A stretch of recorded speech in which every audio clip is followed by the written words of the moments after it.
Bonjour chers amis, on va faire un question-réponse numéro 7, je crois.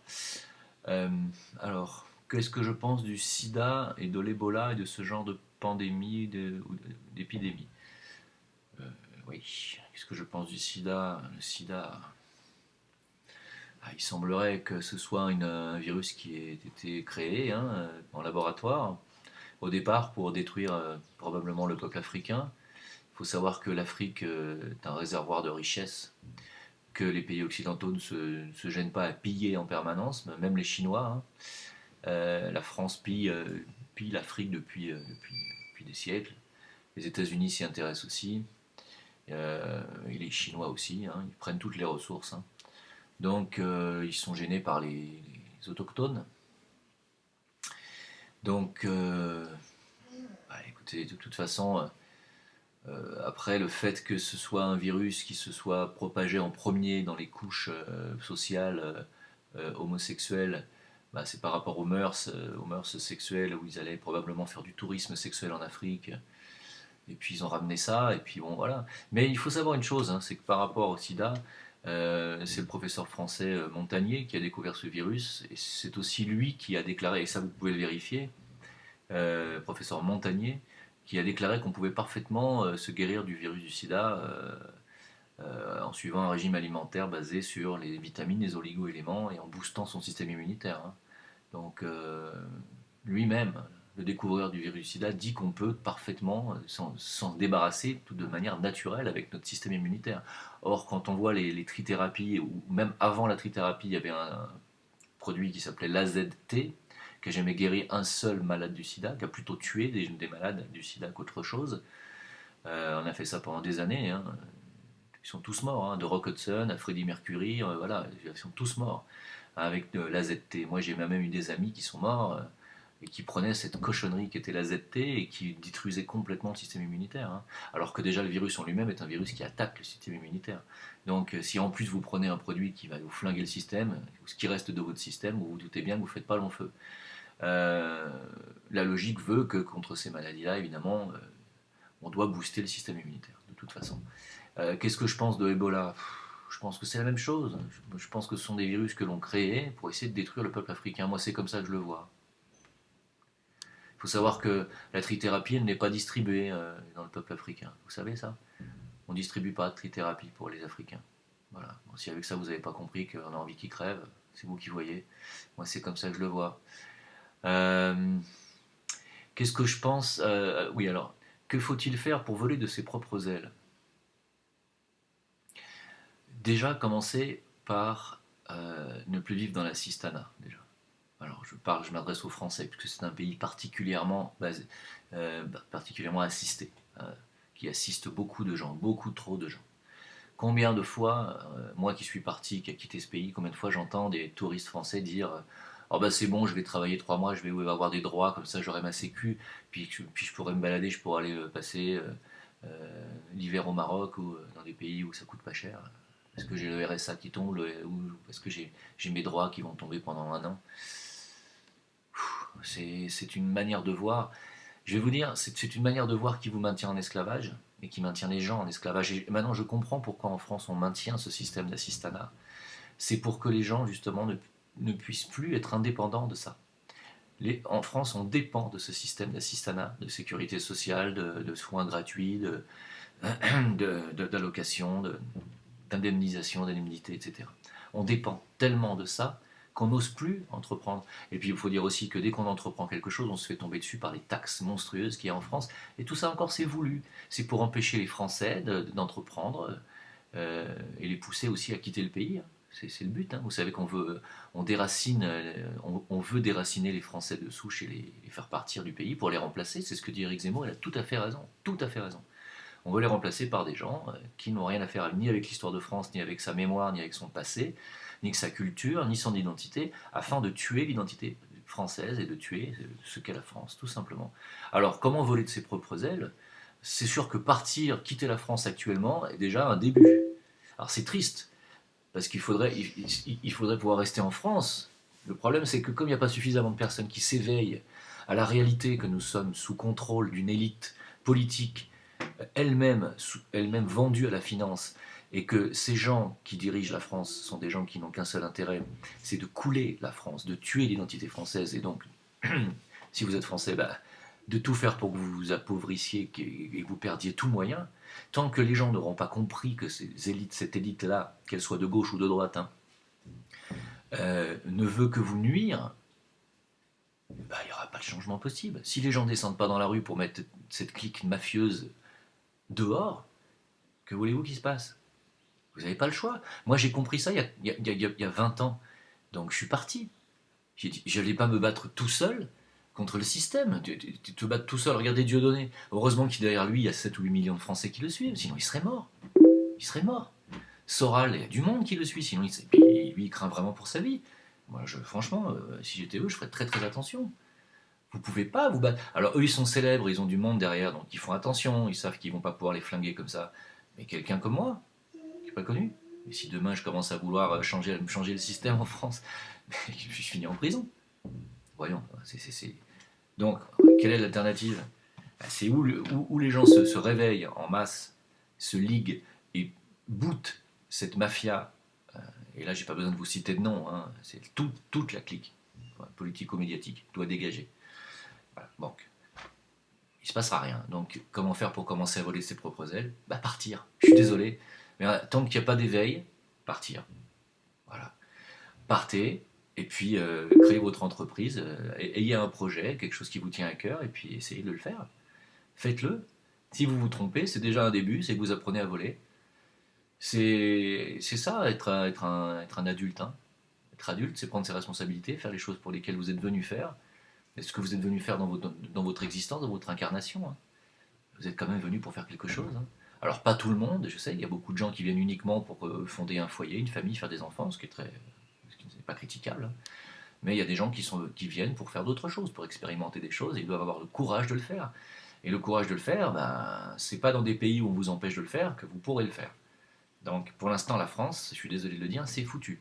Il faut que les gens se réveillent. Alors ça passera peut-être par les prochaines élections présidentielles, mais pour l'instant, il n'y a rien qui se passera. Voilà. Vous avez bien vu qu'il y a plus de 5 millions de Français qui ont voté FN, ils ont quand même eu 0 département. C'est verrouillé, verrouillé de A à Z. C'est de la magouille, c'est de la mafia. Il n'y a rien à faire. Rien à faire. C'est la révolution ou rien. Et pour qu'il y ait une révolution en France, il faut que les forces de l'ordre se mettent du côté du peuple. Sinon, c'est impossible. Voilà. Alors, d'où est-ce que je tiens mes sources? Alors, je n'aime pas parler de moi. Je suis un initié au mystère, aux écoles de mystère, occultes. Ce sont des écoles qui sont accessibles à tout le monde, pour tous ceux qui cherchent. Voilà, c'est tout simplement. Donc je suis un chercheur, invétéré, et d'où est-ce que je tiens mes sources? Comment est-ce que je sais sur la réincarnation comment est-ce que je peux avoir des certitudes sur la réincarnation? Tout simplement parce que c'est une démarche logique. C'est d'une logique implacable, c'est-à-dire que à force de chercher, au bout d'un moment, on tombe sur des réponses. Et ces réponses vous amènent où? Bah, à des conclusions. Et les conclusions, c'est que automatiquement, on se réincarne. Et quand vous tombez sur un enseignement précis, structuré, qui vous explique comment ça fonctionne, aussi bien sur le plan spirituel que sur le plan énergétique et que sur le plan même physiologique, puisque je vous expliquais dans mes vidéos sur la réincarnation comment ça se passait au niveau des atomes permanents et comment on gardait nos mémoires de nos corps pour se réincarner en ne perdant rien de ce que nous avons fait avant, parce que nous avons des atomes permanents qui se réincarnent avec nous. Voilà. Donc tout ça est logique en fait. Sinon, moi j'aimerais bien qu'on m'explique le cas d'un Mozart, ou qu'on m'explique le cas de gens qui sont prédestinés clairement à faire quelque chose, ou qui mettent les mains sur un piano pour la première fois de leur vie, qui savent déjà jouer. Expliquez-moi. Parce que si vous avez une explication plus intelligente et plus rationnelle même, et plus plausible que la réincarnation, je vous écoute, je vous attends. Voilà. Or, il s'avère qu'il y a des enfants qui savent déjà parler une langue sans l'avoir jamais pratiquée ni entendue. Il y a des enfants qui savent... vous avez déjà des impressions des avis, vous connaissez déjà des villes, vous connaissez déjà des endroits, alors vous n'y êtes jamais allé. Tout ça, c'est... Voilà. Vous avez des angoisses, vous avez des phobies. Et c'est quoi les phobies? Ce sont des peurs. Et pourquoi on aurait peur de quelque chose qu'on ne connaît pas? Parce qu'on a eu des traumatismes. Hein, des traumatismes qui sont des bleus à l'âme. Hein. Donc les mémoires d'abandon, etc., etc., la peur d'être abandonné, tout le monde a cette peur, beaucoup de gens ont cette peur. hein, parce qu'on a été abandonné dans des anciennes vies. Il y a beaucoup, beaucoup de traumatismes comme ça, qui laissent des traces et que nous venons pour après réparer, rééquilibrer, nettoyer. C'est très long, hein, tout ce travail est très très long. Donc, je ne vais pas vous refaire une vidéo sur la réincarnation, j'en ai fait une. Écoutez, voilà. Si vous n'adhérez pas à ce que j'ai à vous dire, mais moi je ne vous demande pas de me croire, hein, ni de me croire sur parole, ni même. Je ne suis pas ici pour vous persuader. Hein.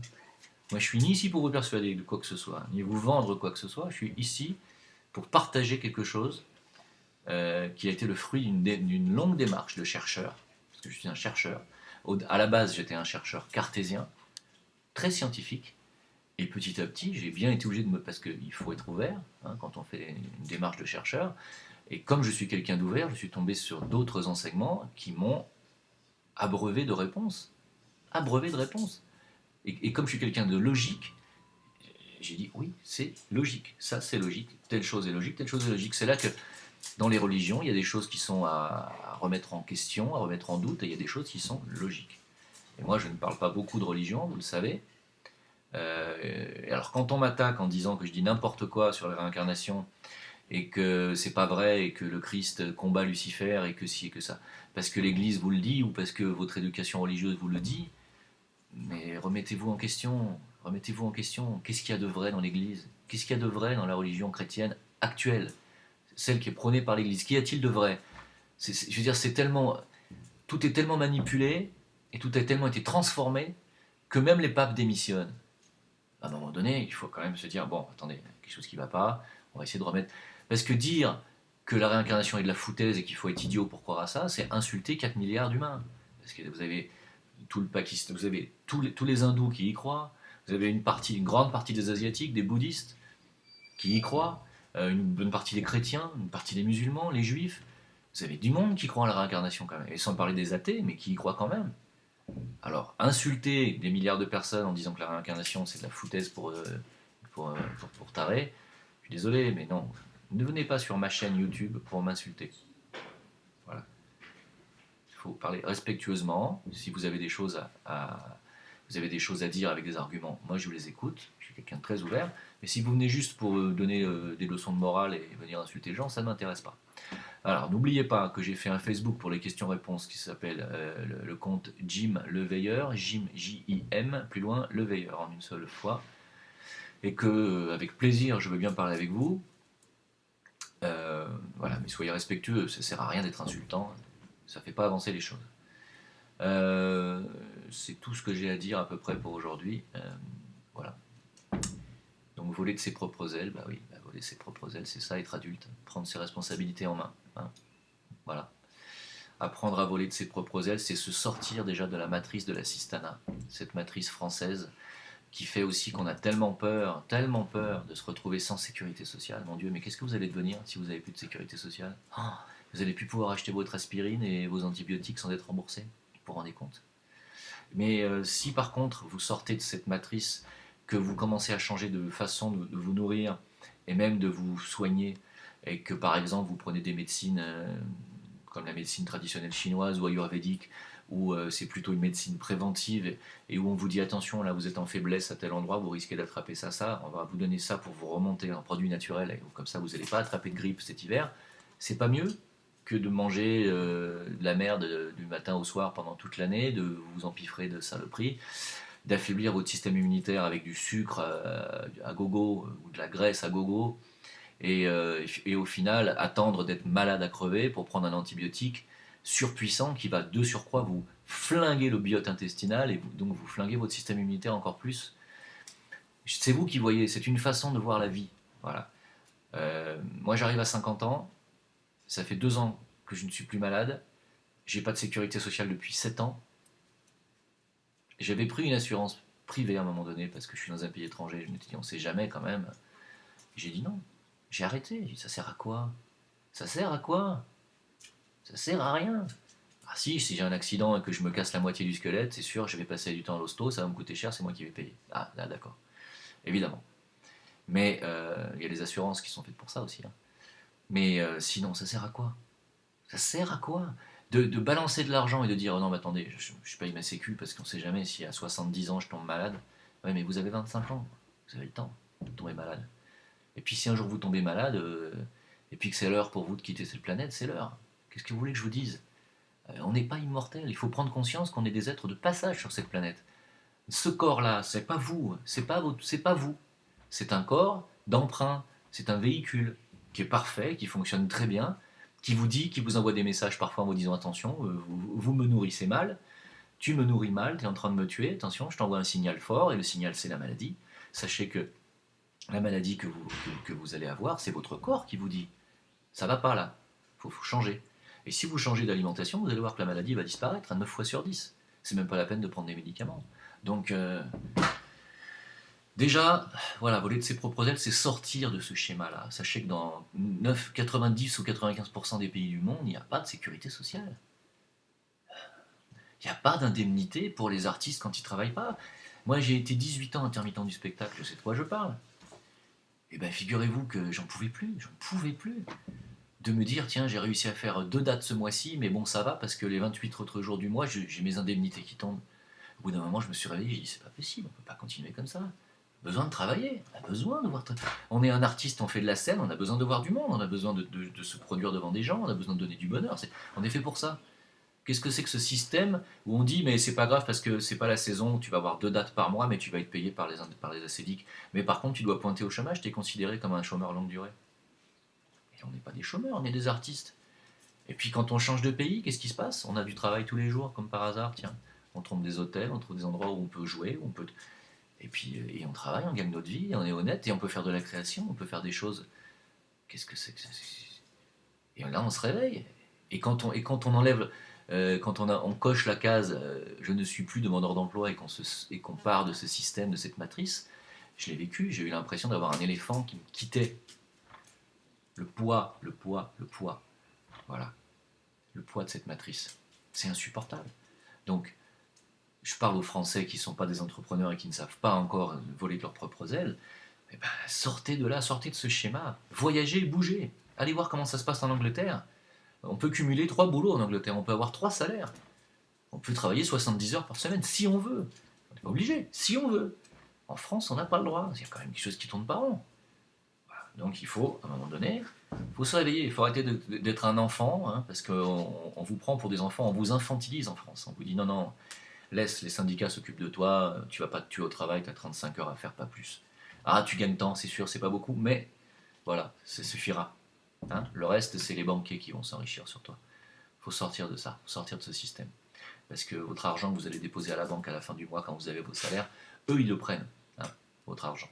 C'est les 10% de réel qu'il y a dans leur caisse, parce que les 90% de leur argent qu'ils vous prêtent, c'est déjà de l'argent qui n'existe pas. Par contre, eux, ils prennent des parachutes dorés de plusieurs millions d'euros. Voyez. Donc sortez de là, arrêtez d'enrichir les banquiers, arrêtez. Ne donnez plus votre argent aux banques déjà. C'est la première des choses à faire. Voilà. Enfin bon. Renseignez-vous, ouvrez les yeux, réveillez-vous, réveillez-vous. Lisez, écoutez Pierre Jovanovic, qui était un très très bon analyste financier et économique. Écoutez des gens comme ça. Voilà. Allez, je vous souhaite une bonne continuation, un bon éveil, une bonne prise en main de vos propres vies. À bientôt.